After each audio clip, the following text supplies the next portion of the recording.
This is the Loan Creator YouTube. We hope this video helps. You start by verifying prerequisites. Make sure your Mobile Legends account has an active email or phone bound and you can access them.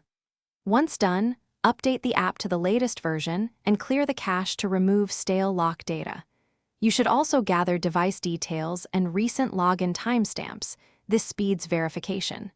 Do these first to avoid delays. Having ID screenshots and purchase receipts ready prevents back and forth with support and establishes your ownership when you contact the security team.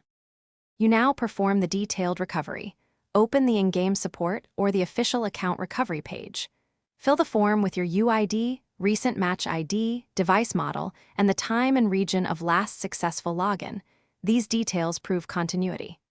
Attach proof such as purchase receipts, screenshots of linked email, and any 2FA codes if available. Once submitted, monitor your bound email and in-game mailbox. Support often replies with step-by-step checks or temporary unlock actions you must follow exactly. You finish by following support's final steps. Confirm identity when they ask, perform any requested verification, and accept the unlock action.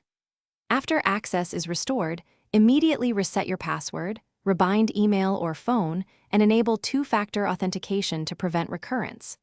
If the lock persists or responses stall, escalate with a concise timeline, screenshots of error messages, and order ID. Make sure to reference your original ticket so they can trace the case faster and avoid repeating prior steps. Thanks for watching. Consider subscribing if we helped you.